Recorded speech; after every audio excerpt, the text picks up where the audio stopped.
Zaidi katika taifa la Kenya. Matangazo haya yanakujia moja kwa moja kutoka katika jiji la Nairobi, na kama nilivyokuwa nimekuahidi mwendo wa saa 1 kwamba tutapatana papa hapa mwendo wa saa 3 kwa uketo wa taarifa kamili. Mimi ni mtangazaji wako Paul Kirobi, na ambaye atakuwa katika meza ya ishara anafahamika kama Josephine huko. Lakini kwanza kabisa, kabla hatujaizamia kwenye taarifa zetu, tupate vidokezo. Siku ya ugonjwa wa ukimwi umeadhimishwa nchini huku idadi ya maambukizi ikipungua. Kwa mara nyingine tena, kaunti ya Nairobi yakumbwa na mafuriko na kuwaacha wanabiashara wa miche kwenye hasara. Na kwingineko, matabibu ambao wamekuwa kwenye mgomo katika kaunti ya Nairobi waiomba Wizara ya Afya kuingilia kati na kuwasikiza. Dial *544# to subscribe. Telkom, moving with you. Naam, hujambo na karibu. Mimi ni mwanahabari wako Paul Kirobi. Imetimu saa 3 kamili, na ambaye atakuwa katika meza ya ishara anafahamika kama Josephine huko. Huku mvua kubwa ikiendelea kushuhudiwa nchini, kaunti ya Nairobi haikusazwa. Hii ni baada ya mvua kubwa ilionyeshwa usiku wa kuamkia leo ilisomba miche ya wanabiashara ambao wamejikita kando kando ya barabara mbalimbali. Mwandishi wetu Aaron Kipkoech anatufungulia Upeo wa TV47 awamu ya saa 3. Mawingu yanapokusanyika siku zote, kitakachodondoshwa ni baraka kwa njia ya mvua. Lakini maji yanapozidi unga, baraka hiyo humweka binadamu kwa njia ya mtanziko, asijua shukuru ama alalamike. Itukuje isaidie tu itengeneze hiyo bridge, si unaona magari iwache kuharibika. Hata pia kama barabara itaongezeka kiasi, iongezeke tu kiasi, kwa sababu accident hapa inakuanga kila wakati inakongana. Lakini si mmeona tu pale vile inaelekea na kupomoka. Poromoko inasiti tu. Si unaona pale vile inaporomoka, pale inaporomoka, pale inaporomoka. Sasa ndio tunasema kama wanaweza kukuja kutusaidia, tutengeneze hizo tukue tu karabati mzuri. Alafu hata tukipata maji yetu mahali inakuwa, si unaona ile mahali ni ya kushimba chini. Wamekuwa wakipanda na kuuza miche ya aina mbalimbali, lakini sasa ni wakati wa kuhesabu hasara. Tulikuwa prepare tukijua rains zitakuwa, so watu ukiona tumechimba matrenches na pia tumejenga gali hapo yenye mvua ikinyesha ikuji sana, but hatuku expect ikuwe mingi hivi. Mvua imekuwa mob sana, hata hatukuwa tuna expect vitu kama hii inaweza happen juu it's long since we experience such. Huku kitengo kinachosimamia utabiri wa hali ya anga ikiahidi kuwa kutakuwa na mvua nyingi zaidi kwa baadhi ya maeneo humu nchini.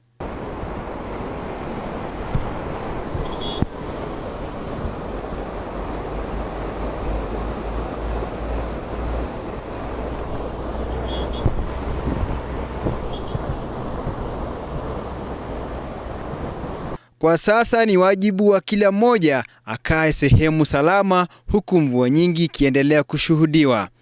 Aaron Kipkoech, TV47, Nairobi. Naam, kwingineko ni kuwa wanaharakati kutoka ukanda wa Nyanza wanawataka makamishna wa ardhi walioapishwa hivi majuzi kujiuzulu kwa madai kuwa njia iliyotumika kuwateua haikufuatwa kulingana na sheria na vile katiba. Wanaharakati wa kutetea haki za binadamu ukanda wa Nyanza sasa wanawataka makamishna wa ardhi waliokula kiapo hivi majuzi kujiuzulu. Kwenye kikao na waandishi mjini Kisumu, wanaharakati hao wanadai njia iliyotumika kuwateua makamishna hao haikufuatwa kulingana na sheria, hali kadhalika utaratibu wa katiba.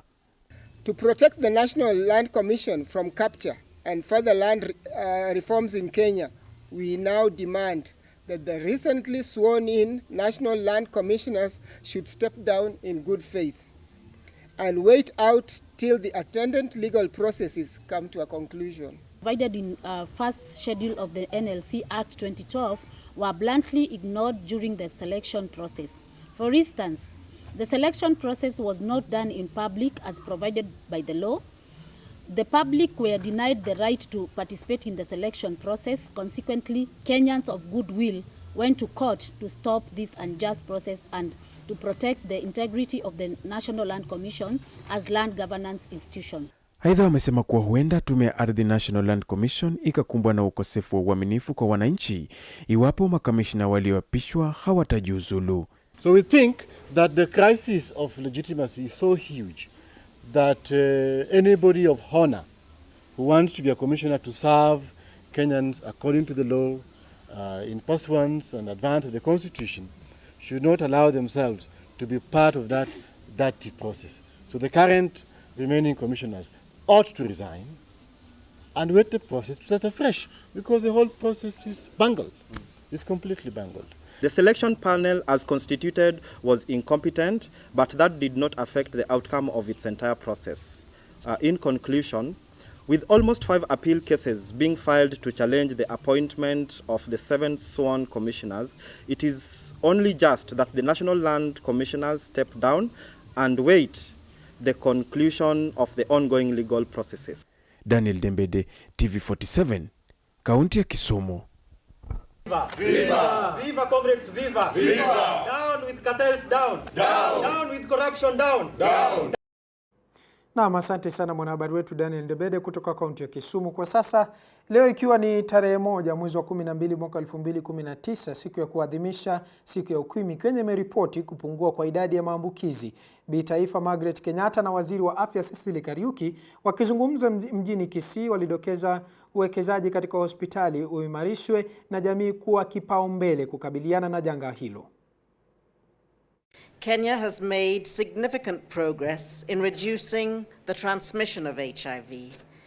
This has been made possible by investment in resources and access to treatment. This has also been made possible by the united conviction we have that the sacrifice of families and communities to fight this global pandemic. Reflecting from the national level, the preference rates have come down from a high of 13% in the early 90s to the current 4.9 national rates, where we seem to have stabilized for now. Naam, tukisalia katika kuadhimisha siku ya ukimwi, kulingana na shirika la NASCOP, zaidi ya vijana 105,200 kati ya miaka 10 hadi 19 wanaishi na virusi vya ukimwi, huku takwimu hizi zikiashiria kuwa kuna wanafunzi 80 wanaoishi na virusi walioko katika shule za upili. Hii ni kulingana na Catherine Ngugi ambaye ni kiongozi wa shirika la NASCOP. Salome Mwiruri na taarifa kuhusu kijana ambaye amejikubali na anaishi na virusi vya ukimwi. Doreen Mora alizaliwa mwezi wa Agosti tarehe 9 mwaka 1193 na ni mrembo anayependa sanaa, kujipamba, kujiburudisha, huku ikizingatiwa kuwa ana uraibu wa mtandaoni. Ni kijana aliyezaliwa na virusi vya ukimwi. Baba na mama mtu hawakuwa wanafahamu kuhusiana na hali yake, lakini daktari alipasua mbarika. Anasema kuwa amejikubali kwani yeye ni mrembo ambaye amebeba Wanaharakati wa virusi, kutetea haki za binadamu kanda wa Nyanza sasa wanawataka makamishna wa ardhi waliokula kiapo hivi majuzi kujiuzulu. Kwenye kikao na waandishi mjini Kisumu, wanaharakati hao wanadai njia iliyotumika kuwateua makamishna hao haikufuatwa kulingana na sheria, hali kadhalika utaratibu wa katiba. Mora anasema kuwa mtandao umemwezesha kuwapa ushauri na saha wengi ambao wanaishi na virusi, na hana nia ya kuacha kuwarai vijana kuhakikisha kuwa wanapimwa, wanajikubali na hatimaye iwapo till the attendant legal processes come to a conclusion. Provided in first schedule of the NLC Act 2012 were bluntly ignored during the selection process. For instance, the selection process was not done in public as provided by the law. The public were denied the right to participate in the selection process. Consequently, Kenyans of goodwill went to court to stop this unjust process and to protect the integrity of the National Land Commission as land governance institution. Aidha, wamesema kuwa huenda tume ya ardhi National Land Commission ikakumbwa na ukosefu wa uaminifu kwa wananchi iwapo makamishna walioapishwa hawatajiuzulu. So we think that the crisis of legitimacy is so huge that anybody of honor who wants to be a commissioner to serve Kenyans according to the law, in pursuance and advance of the Constitution, should not allow themselves to be part of that dirty process. So the current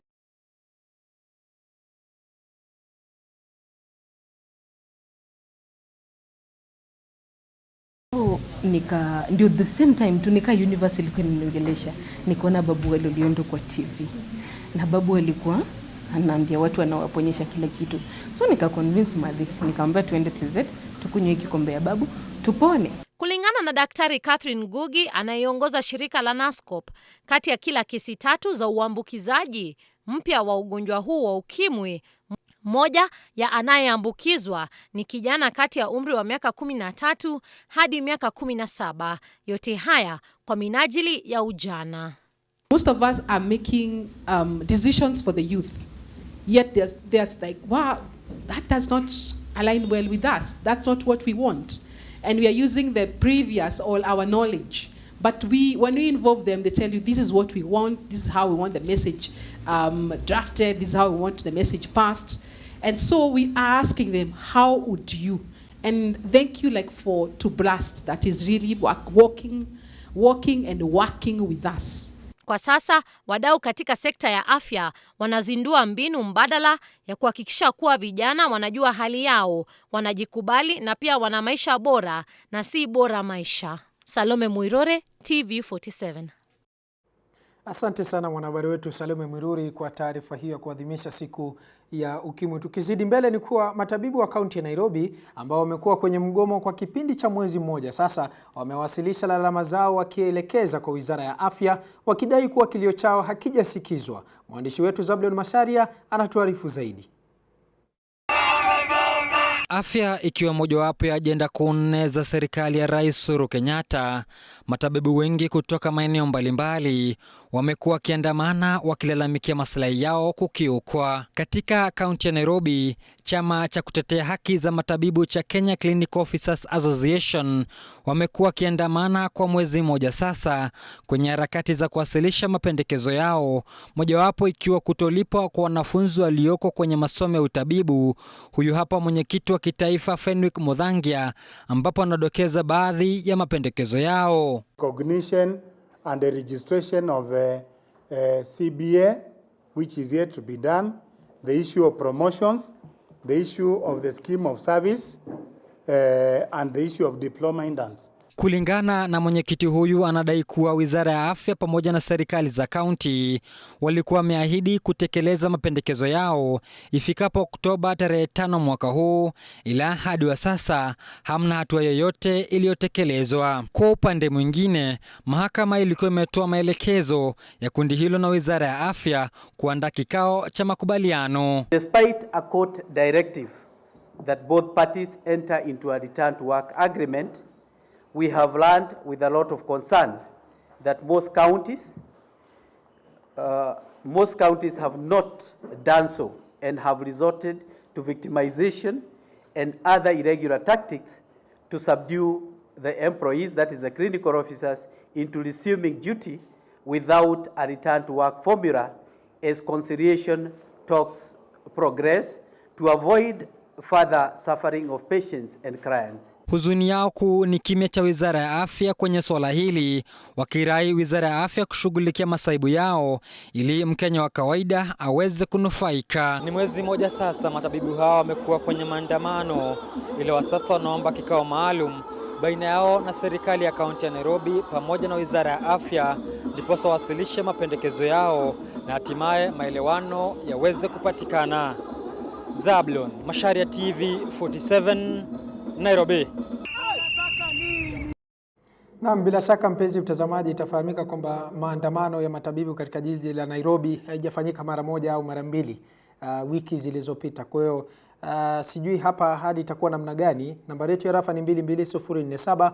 Unaweza ukatuma maoni yako kuhusiana na hili swala la matabibu kuandamana, kwa sababu sidhani kama kufikia sasa matakwa yao yameweza kuwajibika. Unasikia wanasema kwamba hawajasikizwa. Je, maoni yako ni gani? Nambari yetu ya rafa ni 22047. Mimi hapa studioni na kuhakikishia kwamba nitahakikisha nimesoma hili arafa ambayo utakuwa umenitumia, na vile vile unaweza kutufahamisha kutokana na mvua kubwa ambayo inaendelea kushuhudiwa katika maeneo tofauti tofauti humu nchini. Je, sehemu ambayo unatoka ama kaunti ambayo unatoka hali anga iko namna gani? Nambari yetu ya rafa ni 22047. Kwa sasa tunaelekea katika mapumziko mafupi, lakini tukirejea nitaendelea kukufahamisha mengi zaidi. Usibanduke.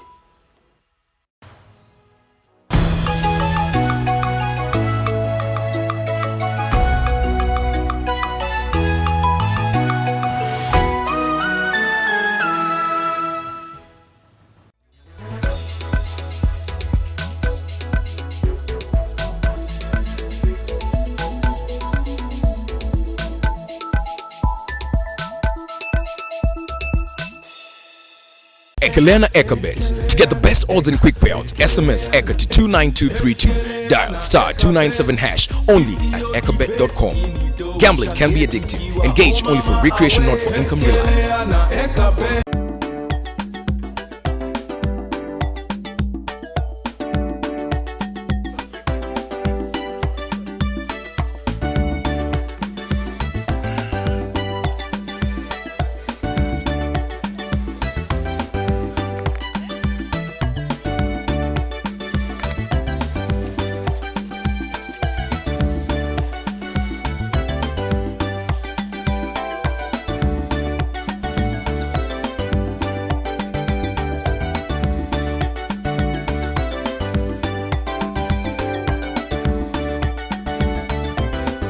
wa kutetea haki za binadamu ukanda wa Nyanza sasa wanawataka makamishna wa ardhi waliokula kiapo hivi majuzi kujiuzulu.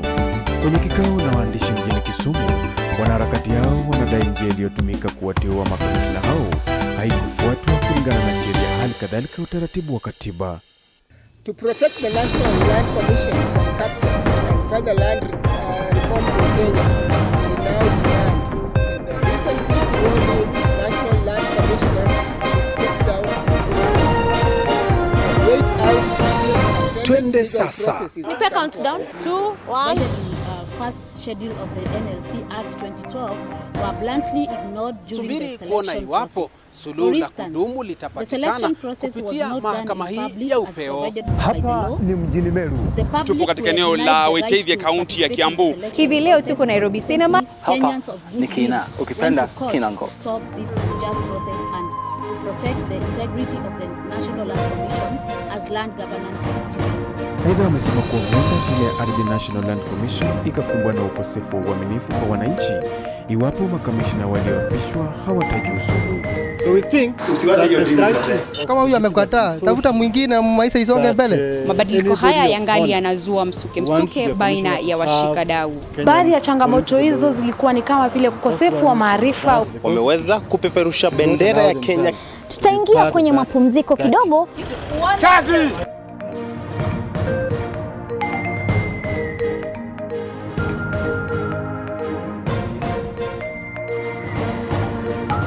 Na hii, mpenzi mtazamaji, ndio TV47, macho na sauti yetu.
Naam, safi kabisa mpenzi mtazamaji, naona kuna arafa hapa ambazo zinaendelea kumiminika. Nitakuwa nazisoma mida za baadaye na kuahidi kwamba mimi hapa siwezi nikafungia mlango arafa yako, lakini kwa sasa tusonge mbele, tuzamia katika masuala ya kisiasa, ambapo akiongea katika ibada ya kanisa la AIC eneo bunge la Lari, naibu wa Rais William Ruto amepuuzilia mbali wito wa kiongozi wa upinzani Bwana Raila Odinga kutaka kuwepo kwa kura ya maoni ili kupitisha ripoti ya BBI iliyozinduliwa Jumatano wiki hii huko Bomas, akisema kuwa bunge la taifa lina uwezo wa kufanyia ripoti hii mabadiliko unayohitajika kwa upande wao. Wabunge wanaomuunga mkono naibu wa rais mkono wamemnyoshea kidole cha lawama waziri wa ndani Fred Matiang'i kwa kile wanachosema anamdunisha naibu wa rais. Kia rais juzi akisema masaa ndio kidogo, lakini kazi ni mingi. Hiyo ya barabara, ya stima, ya maji, ya kusomesha watoto wetu. Hii ya BBI ni kidogo. tutanyorosha hiyo na itaenda mbele. Ile kitu hatuwezi kukubali ni kugawanya wananchi, kwa sababu unajua kuna watu wako na tabia mbaya. Kila wakifika mahali wanatafuta vile ya kugawanya watu.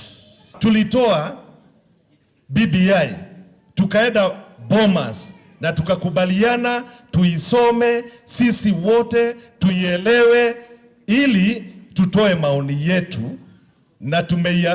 na tumekubaliana hayo. Lakini unakuta kikundi kingine pande ile wanasema ati wanataka referendum.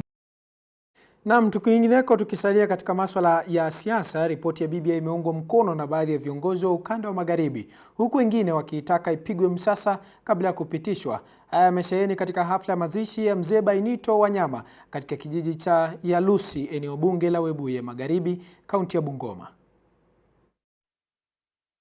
Viongozi mbalimbali akiwemo spika wa seneti Ken Lusaka, seneta Moses Wetangula, magavana Wycliffe Oparanya wa Kakamega na Wycliffe Wangamatu wa Bungoma na wabunge mbalimbali wamesema wataunga mkono BBI, japo wakataka ripoti hiyo kufanyiwa marekebisho ili kumpa waziri mkuu nguvu zaidi. Kenya kwa Kenya msenate ile natakana kuja kwa senate, wache ikuje, sisi tutashughulikia kuhakikisha kwamba tunaipatia the necessary attention, and I know my colleague in the National Assembly will also do the same. Ile natakana kwenda kwa referendum, kama kuna ile referendum wache iangaliwe so that we give people a good product. But the most important, read and understand that documents about your life, it's about governance. Na nasimama hapa because devolution, as the earlier speaker said, is the biggest winner in this BBI. Na mimi kama governor nasema ninaunga BBI. But of course, vile mtu mwingine vile kila mtu amesema, there are issues zenye tuko nazo chache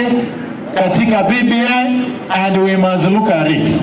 Position kama ya prime minister must be made more powerful and constitutional. Na sisi tunasema tuwezi kuwa na prime minister mwenye anachukuliwa na president, anaweza amuka asubuhi alafu amfute kazi. Na viongozi wote ambao wako hapa, hawa wote tulikuwa kule kwa BBI, kule Bomas of Kenya, tukisundua hii BBI. Tutumie hii BBI kuleta sisi pamoja, na ikifika wakati wa kupiga kura, tukiwa na kura ya maoni, mimi namuomba, kwa sababu huko Kakamega tayari nimemsema msimamo, nitakuunga hiyo BBI kwa sababu imeleta mambo mazuri, inapendekeza mambo mazuri ya ukatusi devolution. Hii mambo ya BBI wameongea mambo ya inclusivity. This is the time that we must come together. United we stand, divided we fall. Hii BBI tumeisoma lakini hatutatumiwa. Tunataka nyumba ya mlembe tuisupport, lakini this BBI is not 100% perfect.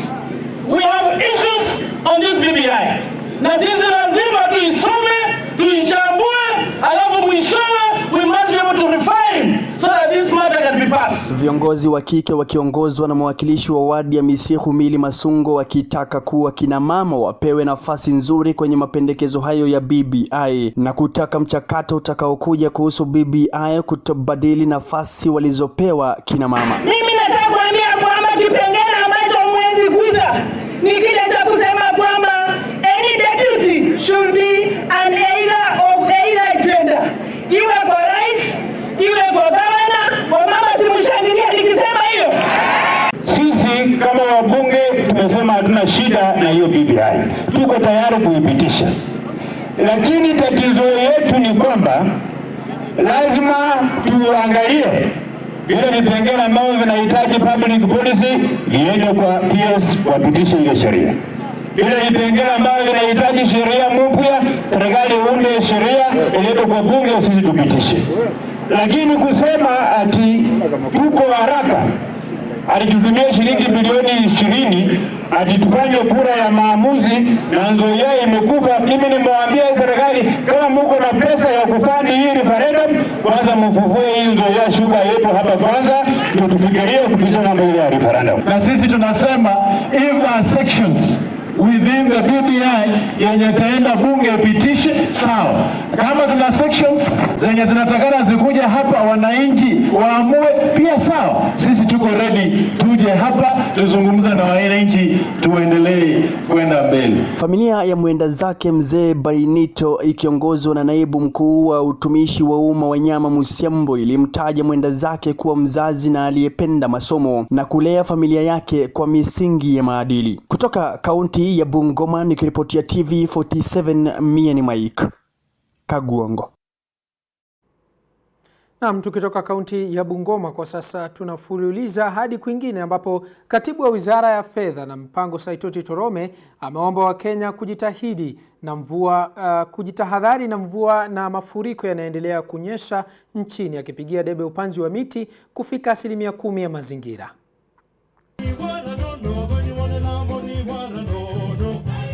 Ni sherehe ya kuipanda miti katika shule ya msingi ya Ilturok, Narok, ikiongozwa na katibu wa Wizara ya Fedha Saitoti Torome, aliyeitaja kama hafla ya kitaifa inayostahili kuzingatiwa kwa makini ili kuhifadhi mazingira na kuafikia lengo la 10% ya misitu katika mazingira. We participate in the tree planting exercise. We mobilize the communities. We plant trees so that not only to make sure that 10% of our land is covered by forest as per the constitution. 10% tree cover, that is what we are trying to achieve as per the constitution, but also to fight the menace of the climate change, because the whole world now is written by the climate change. Torome pia aliwaomba wakazi kushirikiana na miradi ya serikali ya uhamisho katika msimu huu wa mvua ili kuhepukana na maafa ya mafuriko kama inavyoshuhudiwa katika sehemu mbalimbali nchini, na kwa mara ya kwanza sehemu ya West Pokot. For the first time it is taking place in West Pokot, and we have never had a slide in West Pokot. So it means every area that is hilly is vulnerable. And therefore we urge the wananchi, if they are told to move, they abide with that so that they are not affected. Kawera wa Kirinji, TV47.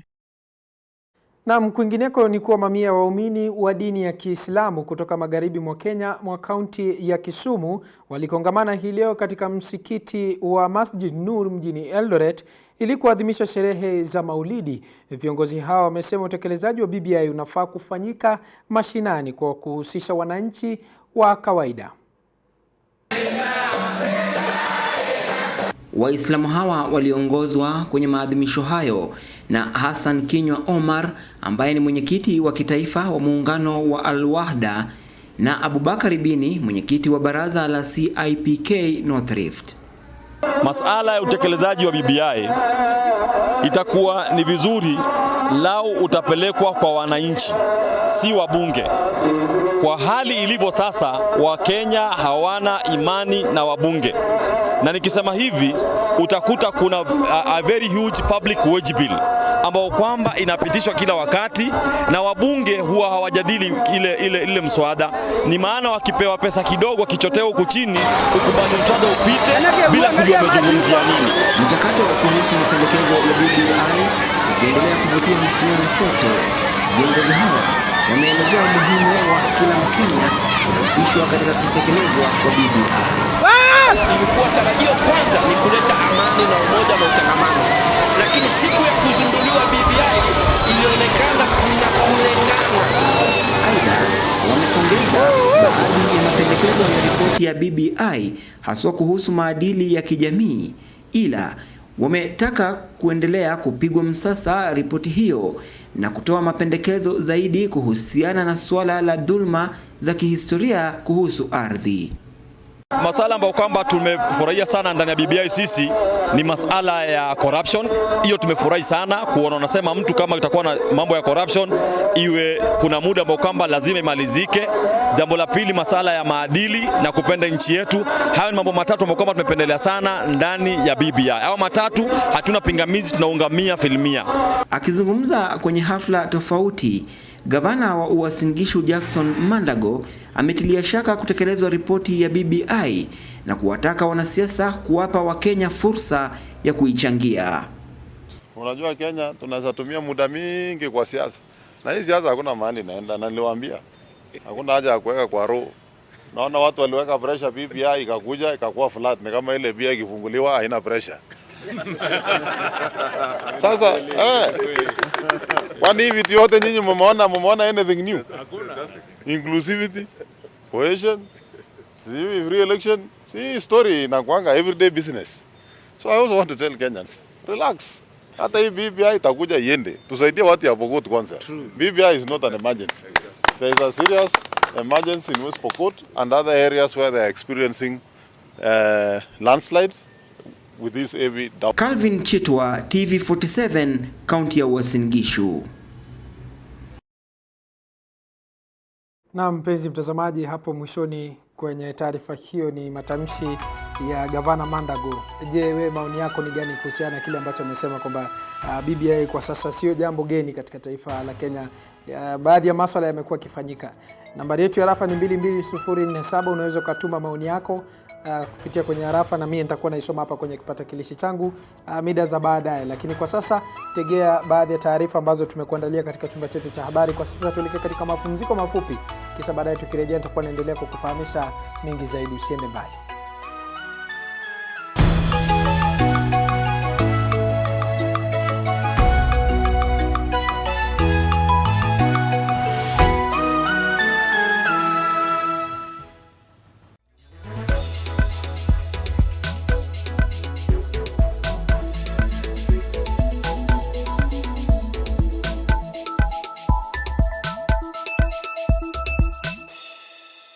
Ekelena Ekabet. To get the best odds and quick payouts, SMS Eka to 29232. Dial *297# only at ekabet.com.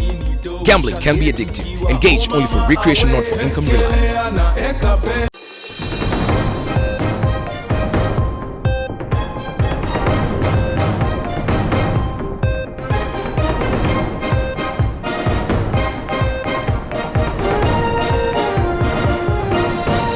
Twende sasa. Nipe countdown. 2, 1.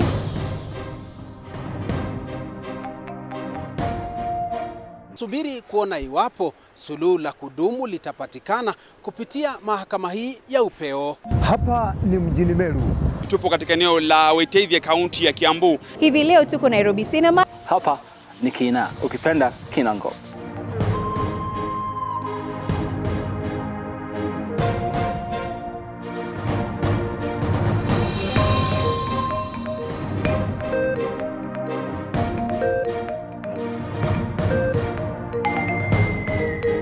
Usiwache hiyo dream ipotee. Kama huyu amekataa, tafuta mwingine, maisha isonge mbele. Mabadiliko haya yangali yanazua msuke baina ya washikadau. Baadhi ya changamoto hizo zilikuwa ni kama vile ukosefu wa maarifa. Wameweza kupeperusha bendera ya Kenya. Tutaingia kwenye mapumziko kidogo. Chazi!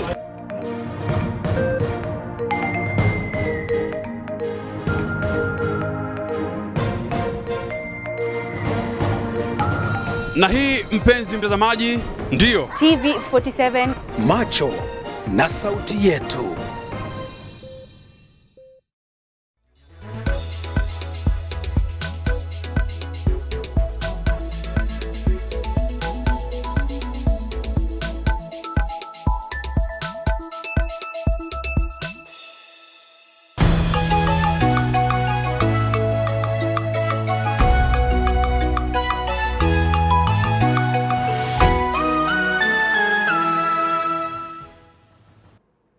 Na msafi kabisa mpenzi mtazamaji, karibu tena kwenye awamu nyingine ya Upeo wa TV47 saa 3. Mwezi mmoja baada ya koti kuamua uchaguzi kurudiwa katika wadi ya Batalu, wagombeaji wawili wameamua kushikana na kuacha ulingo. Adan Ibrahim ambaye anawania katika tiketi ya chama cha Jubilee. Viongozi hawa walisema muungano huo utaleta amani katika jamii mbili zinazoishi katika wadi hiyo. Sasa wagombeaji wawili tu wamesalia katika mashindano ya uchaguzi wa marudio ya Batalu, ambapo ODM itakutana na chama cha Jubilee kwa debe mwezi ujao. Hii muda hii mambo ya by election kuja watu wamezungumza sana. na hapo kulikuwa kuna maybe shida kati ya jamii hapa na pale. Bismillah. My name is Engineer Nur Hussein, former MCA Batalo Ward. Previously contesting that seat, but now for the moment and for the future, I have clearly declared to withdraw my candidature for the interest of peace, for the interest of the community, for the interest of loving citizens, and for the interest of the PPI handshake program. I wish to reiterate that I have withdrawn from the race, and I wish to support my brother, Adam Guracho, who is... Na mimi nafuata ku-withdraw kama aspirant kwa ajili ya ndugu yangu Adam Guracho. Hii ni njia moja ya kuleta amani kati ya hii familia mbili ya Batalu na Buna, na itakuwa tu itaendelea hivi. And we shall make sure there will be no indifference anymore between Batalu and Buna, as he has shown, because for the 2 years he has been the MCA, there has been peace and people were living together peacefully. And with the help of God, if I will be elected on the 18th, I want to assure him and the people of Batalu and Buna that they are going to coexist peacefully, and they will going to learn a lesson from today's coming together. Tukiendelea kwingine ni kuwa wahudumu wa bodaboda kutoka barabara ya Chwele Mlima Elgon kaunti ya Bungoma wameandamana wakilalama barabara mbovu ambayo imelemaza uchukuzi eneo hilo, huku wakitoa wito kwa serikali ya kaunti kukarabati barabara hiyo. Mchana peupe, hakujenyesha, lakini hali si hali, si kukwama, si kuanguka.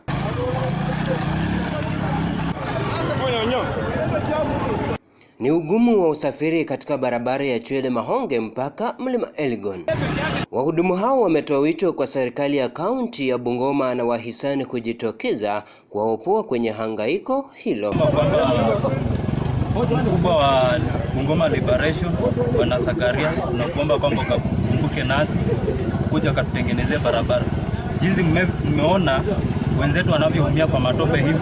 Hata hivyo wametaja kuwa licha ya kufanya juhudi za kujikimu maisha ya kila siku, maafisa wa polisi wamebaki kuwa donda sugu kwenye barabara hiyo na kamwe hawatotelekeza kamba iwapo kilio chao hakitasikika. Kama mvua imenyesha jinsi mmeona huyu ameumia kwa matope, kwa tunalipisha tu shilingi hiyo 300 kwa. Lakini ukifika huko juu kuna maaskari kwa barabara. Na hao maaskari unawalipa shilingi 100 ndiposa upite. Sisi tunaomba Bwana Wangamati, tunakuheshimu sana, wewe ndio gavana wetu, tunakuomba kwamba ukaongeleshe maaskari wa Kipsikon. Ni kwa nini wanatulipisha shilingi 100 ili hali tumeumia kwa matope? Yes. Unaumia hivi unatumia mafuta ya shilingi 200, unafika huko unapea maaskari shilingi 100, unabaki bure. Haingala Patrick, mkazi wa Mkuyuni, anataja kuwa uchukuzi umetatizika kwa muda kwenye barabara hiyo, huku akitaja kuwa chakula kutoka Mlima Elgon kimekuwa kikiharibikia barabarani na ushuru katika soko la Chwele ni kawaida kama ibada. Hawa vijana wa potapota wanaumia sana wanapofika hapa area ya Mahonge. Barabara ni mbaya, magari sinalala hapa, na njia peke yake inaleta bidhaa mingi kutoka Mount Elgon, na hiyo bidhaa inapofika Chwele market ndio inatoa ushuru katika Bungoma County. Kwa hivyo ningetaka tu kuwasihi viongozi ambao wanahusika kwamba wasaidia vijana kutengeneza barabara, kwa sababu bila wamesikia malio yao kwamba askari wananyanyasa hao wakitoka Chwele kwenda juu. Askari pale Wale pale wako wanataka shilingi 100. Wanataka pesa kiasi shilingi 100. Sipo wapewa na kusipa 100.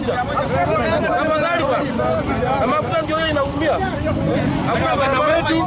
Yamesalia kuwa mahangaiko kwa wakazi wa eneo hili la Mahonge, na ombi lao kwa serikali ni kuwa waweze kuunda hii barabara ili kwamba waweze kurahisisha uchukuzi ambao unafanyika katikati ya mlima Elgon na Chwele ambalo ni soko kubwa zaidi hapa nchini Kenya. Nikiripotia TV47 kutoka kaunti ya Bungoma, eneo bunge la Kabuchai, mimi ni Wanji Sostin. Na mpenzi mtazamaji, natumai kwamba kilio chao kitaweza kusikizwa na barabara hiyo kutengenezwa ili kuweza kuhakikisha kwamba uchukuzi unaendelea kwa njia salama. Kwingineko ni kuwa unafahamu kuwa katika jamii ya Bukusu, mzee mkongwe aliyeheshimika katika jamii anapoaga anapaswa kujengewa jengo la ukumbusho na tambiko kuandaliwa. Mwanahabari wetu wa magharibi ya Kenya Boniface Baraza amezuru kijiji cha Muchi Webuye magharibi kaunti ya Bungoma na kutuandalia taarifa ifuatayo ya ukuasi wa tamaduni. Ni katika kijiji cha Mchi Webuye magharibi kaunti ya Bungoma tunakutana na makumi ya wazee pamoja na wanarika wa umri wa makamo. Kwa sababu unajua kuna watu wako na tabia mbaya. Akisema masaa ndio kidogo, lakini kazi ni mingi. Hiyo ya barabara, ya stima, ya maji, ya kusomesha watoto wetu. Hii ya BBI ni kidogo. Tutanyorosha hiyo na itaenda mbele. Ile kitu hatuwezi kukubali ni kugawanya wananchi. Kwa sababu unajua kuna watu wako na tabia mbaya. Kila wakifika mahali wanatafuta vile ya kugawanya watu. Tulitoa BBI, tukaenda Bomas na tukakubaliana tuisome sisi wote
kocha wa klabu ya Mwihoko Sport Live inayoshiriki ligi ya FKF kaunti ya Kiambu tawi la Aberdare, Bishai Nyino anaamini wapinzani wao Murera FC waliohofia kufungwa magoli mengi katika mechi iliyoratibiwa kuchezwa leo alasiri ugani Mwihoko. Mwihoko ilizawadiwa alama 3 na magoli 2 baada ya Murera FC kukosa kufika uwanjani. Mwihoko bado wapo kileleni mwa jedwali ya ligi hiyo kwa alama 21 baada ya mechi 7.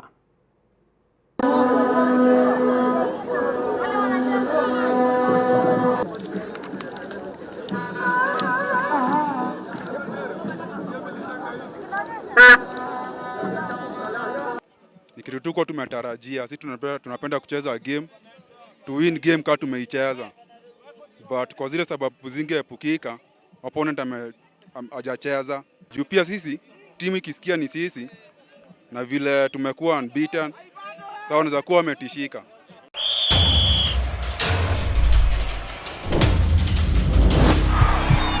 Michezo kwa hisani ya Ekabet. Ekelea na Ekabet.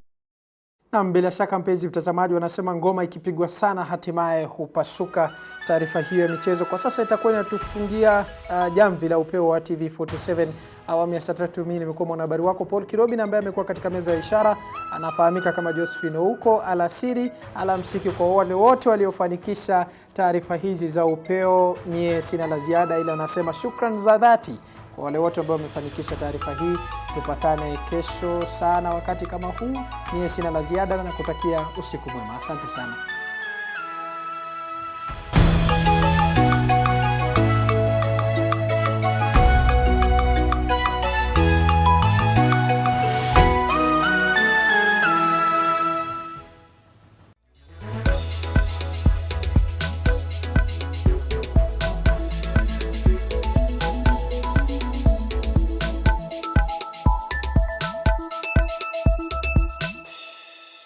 Ekelea na Ekabet. To get the best odds and quick payouts, SMS Eka to 29232. Dial *297# only at ekabet.com. Gambling can be addictive. Engage only for recreation, not for income reliance.